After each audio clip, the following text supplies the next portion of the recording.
David Badillo got out of the building, he got breathing equipment, he went back up with colleagues to the 20th floor where he believed Jessica was, but he hadn't been told that in the meantime she had dialed 999. She spent a long time on the phone with an operator and told the operator she had moved up the building to the 23rd floor to shelter with other residents.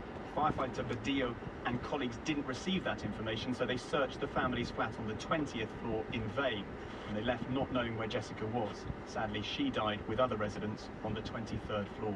And the other thing under discussion, Tom, has been the firefighters' radios that weren't working properly.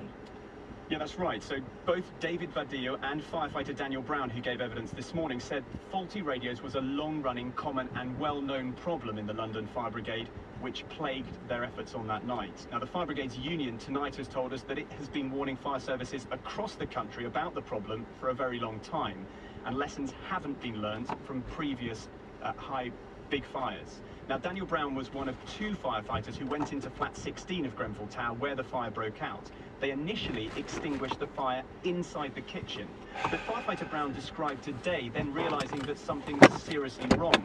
He saw a candle-sized flame, as he put it, dancing above the area around the kitchen window. At the time, he didn't know it was cladding that was burning, but he spoke about two burning columns and described the effect when they used their hose to spray water on the fire, which was burning on the outside of the building. Attack them both. I'm having no effect. Water is just bouncing off. It is just literally bouncing off. I'm thinking, okay, we've got a problem here. I can't put this out.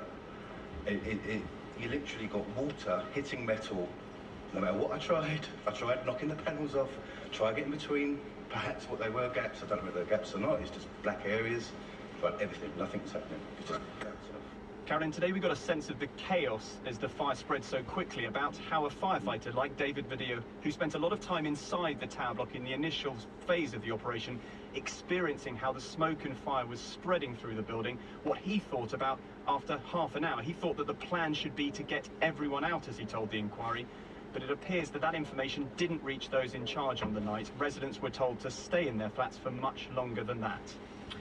Tom Burridge with news from the Grenfell Tower inquiry. Thank you very much indeed. 5:43 now, here's Jim.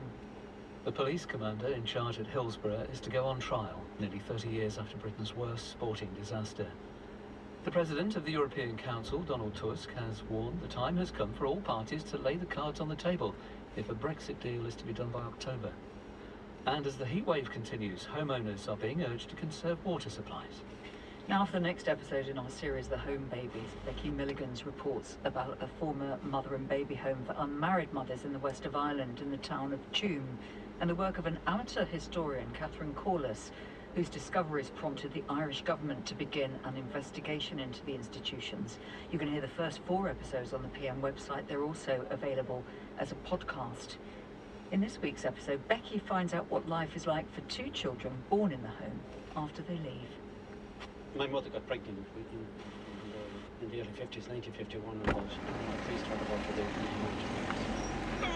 They took control of everything and explained to her parents how embarrassment it was and that she was to be barred from the church. She wasn't allowed into the church. So then, when the baby was due, then they said that one of his sons wasn't. I got an awful beating one time. The foster mother went to hit me, and I went to defend myself, and I did kick her back. So she got the son, and the son took over, and he walloped me with the horse's whip. It was everywhere. No, he struck me from the waist down, and he gave me such a beating. The beatings didn't let up. She lost her 2 front teeth when the son smashed her head against a wall. As she's talking, she sips her tea, and she's matter-of-fact about it, as though it's just something that happened. Her gaze, though, is steady and defiant.